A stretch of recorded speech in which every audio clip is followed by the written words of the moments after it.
अब मैं हमारे देश के प्रधानमंत्री श्री नरेंद्र मोदी जी से आज लद्दाख के हजारों लोगों के साथ मिलकर लद्दाख के मन की व्यथा, मन की बात आपको सुनाना चाहूंगा। यहाँ अगर आप देखेंगे तो एक छोटे प्रदेश जहाँ 1,00,000-1,50,000 तो लेह में और 1,00,000-1,50,000 की कारगिल में हैं, उसमें से 20-30 हजार लोग यहाँ पर मिलकर आपसे एक गुहार लगा रहे हैं, आपसे एक मन की बात सुना रहे हैं। तो वो हम आपके साथ मिलकर सुनाएंगे। कैसा है? आप लोगों की मंशा और आपकी अनुमति लेके मैं प्रधानमंत्री जी को ये कुछ मन की बातें सुनाना चाहूंगा। सबसे पहले तो लद्दाख के लोग आपके बहुत बहुत आभारी हैं और रहेंगे कि आपकी सरकार ने आज से 4 साल पहले लद्दाख की सालों दशकों पुरानी मांग पूरी की। उसका हम बहुत बहुत धन्यवाद करते हैं और करते रहेंगे।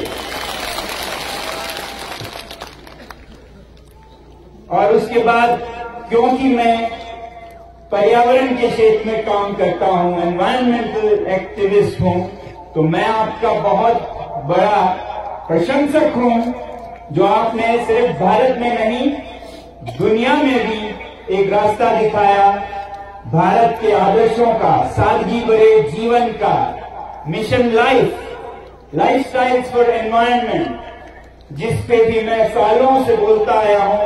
आपने इसे दुनिया तक पहुंचाया कि जब तक देश के दुनिया के लोग सादा जीवन नहीं बिताएंगे, ये जो दुनिया का पर्यावरण है वो उसे सह नहीं पाएगा।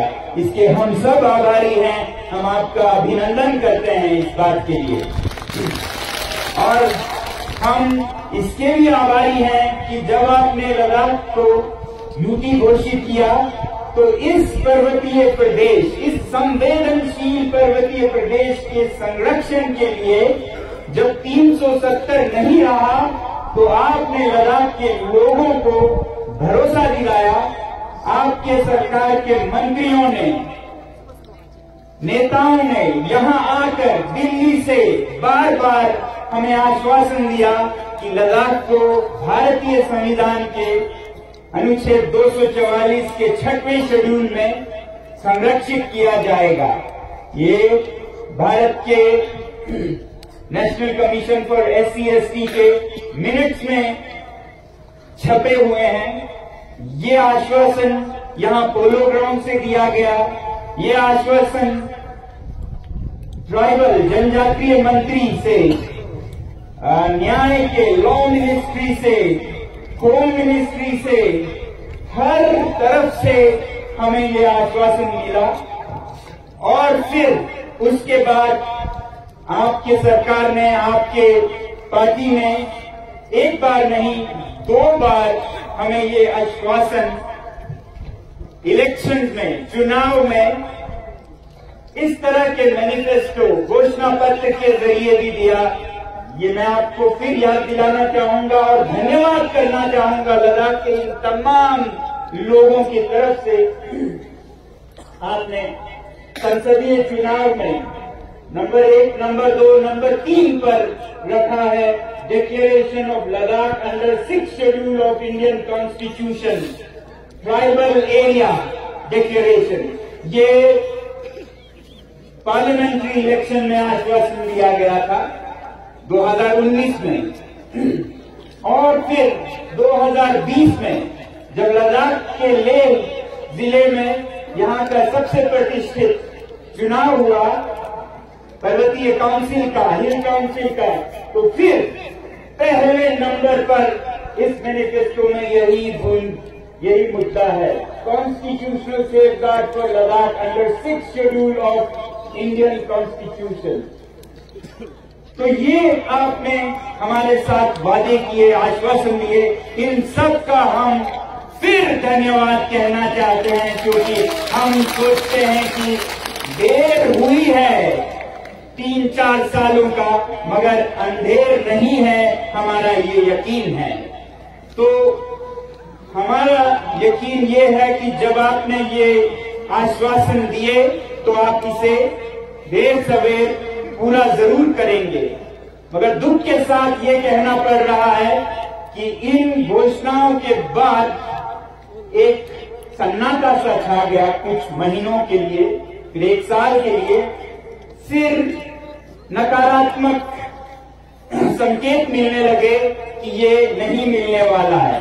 फिर यहाँ लेह में तो जो 6 शेड्यूल शब्द को उच्चारण करे उन पर ज्यादतियां होने लगी, बच्चों को पकड़ा जाने लगा।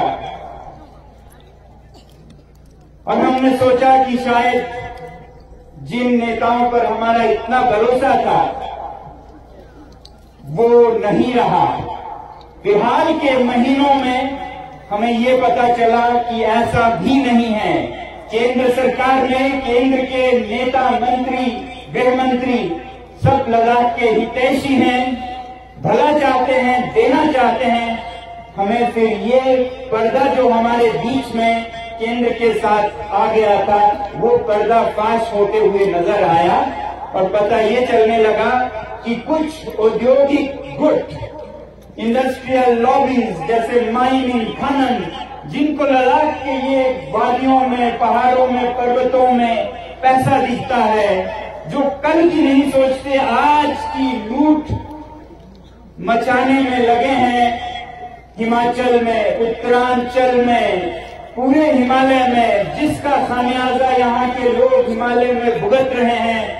आप देख रहे हैं हिमाचल प्रदेश में क्या हो रहा है। ये अंधाधुंध विकास के नाम पर जो उद्योग का तांता लगा हुआ है, यही आप उत्तराखंड में देख रहे हैं। अब लद्दाख के दरवाजे पे दस्तक देने जैसे ही इनकी घोषणा हुई तो ऐसे घरानों ने, ऐसे गुटों ने, लॉबीज ने यहाँ अपना सर्वेक्षण करना शुरू किया और हमारे जो नेता हमारी आवाज को ले जाने के लिए चुने गए थे लद्दाख से, वो हमसे ज्यादा उनके असर में आए और उनके साथ मिलकर वो लद्दाख को बेचने लगे, खरीद करोड़।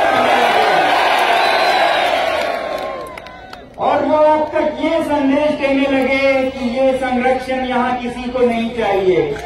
ये संरक्षण, ये 6 शेड्यूल, ये 2-4 लोगों की, कुछ पॉलिटिकल पार्टीज, कुछ ऑपोजिशन की मांग है, इस पे आप ध्यान नहीं दीजिएगा, ये रखिएगा।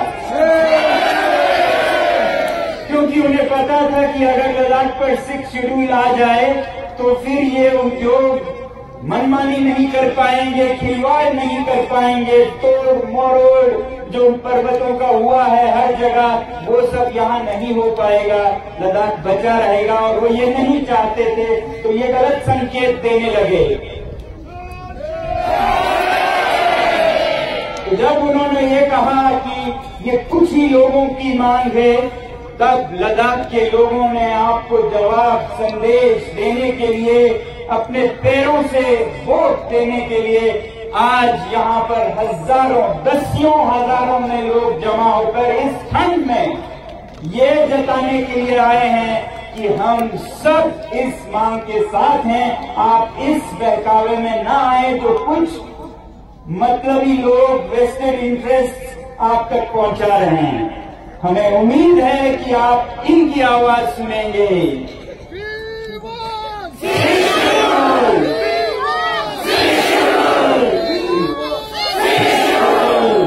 भारत माता की, भारत माता की, भारत माता की।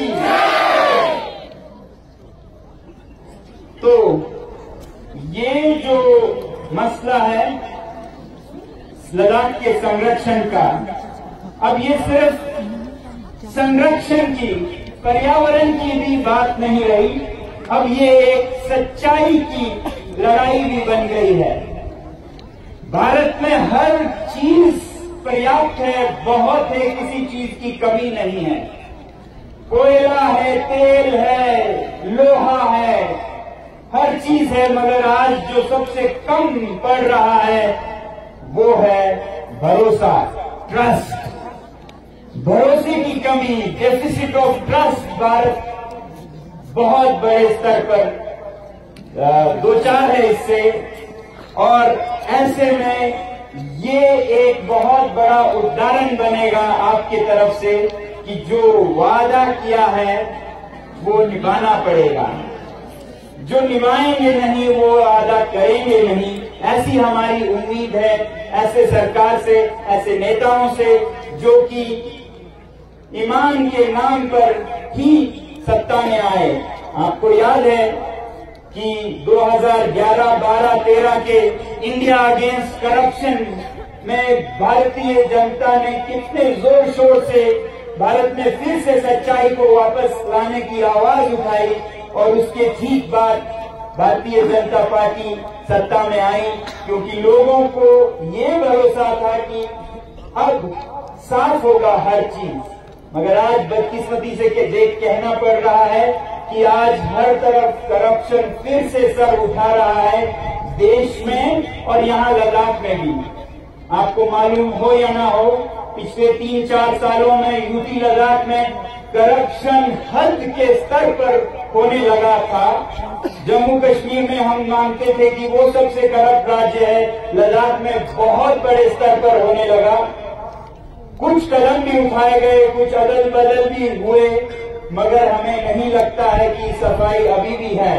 अगर आप देखें पिछले 3-4 सालों का खनन करें कागजों को तो बहुत भरमार मिलेंगे आपको करप्शन के।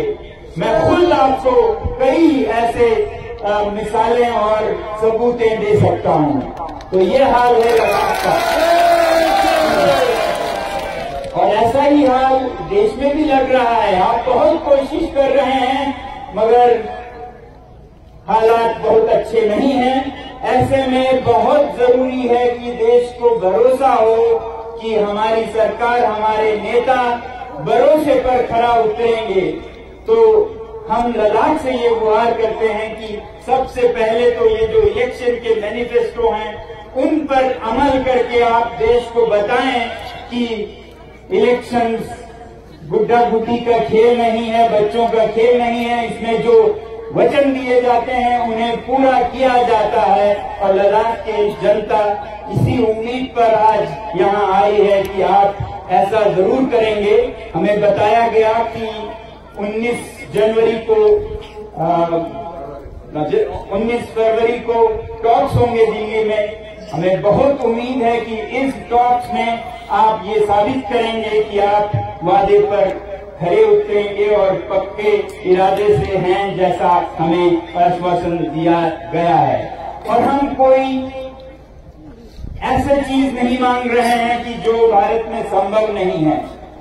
हम चांद, हम सितारे नहीं मांग रहे हैं। हम तो भारतीय संविधान के एक अनुच्छेद जिसका हमसे वादा किया था उसी का अमल मांग रहे हैं। और ये अमल कोई ऐसा नहीं है, कभी कभी कुछ लोग ऐसे प्रदर्शित करते हैं कि ये बाहर के लोगों को रोकने का है, ये लद्दाख बाहर, ऐसा नहीं है। मैं आपको बताना चाहूंगा कि ये संरक्षण लद्दाख में जो भी संवेदनशील जगह हैं या संस्कृतियां हैं या जनजातियां हैं उनको बचाने का काम करेगा। अब लद्दाख में जैसे पांगोंग झील है, सोमोरी झील है, बहुत ही संवेदनशील है, फ्रेजाइल इकोसिस्टम है। वहां के लोगों की संस्कृति बहुत ही फ्रेजाइल है।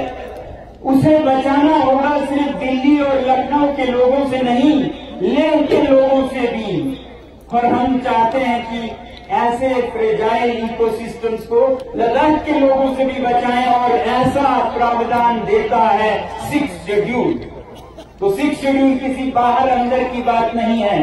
हमारे यहाँ एक वादी है आर्यन वैली, जहाँ पर आर्यन समुदाय के रोकवा लोग रहते हैं। उन्हें बचाने की जरूरत है मुझसे भी। कोई वहां जाके ऐसे खिलवाड़ नहीं करे कि उनकी संस्कृति बिखर जाए। तो 6th शेड्यूल उन्हें हमसे भी बचाता है। और जरूरी नहीं है कि हर चीज में अंदर बाहर करें। हो सकता है ऐसे स्ट्रेचेस हों जहां पर हर कोई देश से बल्कि दुनिया से आके भी उद्योग लगाए, ऐसे डिमार्केटेड एरियाज में। मगर जो संवेदनशील पहाड़ हैं उन्हें बचाया जाए। तो ये कोई इस जाति उस जाति बाहर के अंदर के इनकी बात नहीं है। ये एक इकोसिस्टम को, एक संवेदनशील संस्कृति को बचाने की बात है। तो हम आपसे यही उम्मीद करेंगे आखिर में कि इन सब बातों को ध्यान में रखते हुए, जो कि ध्यान में पहले से ही रखा गया था, इसीलिए ये वादे हुए थे लद्दाख के लोगों के साथ, आप जल्द ही जल्द न सिर्फ लद्दाख को बल्कि पूरे भारत को ये फिर एक भरोसा, एक आश्वासन, एक उम्मीद जगाएंगे कि देश में अभी भी वचन, सच्चाई जिंदा है और उस सच्चाई को बचाए रखने के लिए अगर हमारी जान जाए तो बहुत कम होगी। मुझे दुख ये है कि एक ही जान है, कितने बार दें। तो हम इसके लिए आज भारत में जैसे हम अंग्रेजों से लड़ रहे थे, आज भ्रष्टाचार से, आज झूठ से लड़ने की जरूरत है। और इसमें अगर हम भगत सिंह बनते हैं, सुखदेव बनते हैं, तो हमारी ये सबसे बड़ी खुशनसीबी होगी, खुशकिस्मती होगी। मैं आपका हाथ जोड़कर इस तमाम लद्दाख के लोगों के साथ मिलके फिर एक बार धन्यवाद और फिर एक बार भरोसा आपसे लेने की गुहार लगाता हूं। बहुत बहुत धन्यवाद। भारत माता की, भारत माता की, भारत माता की।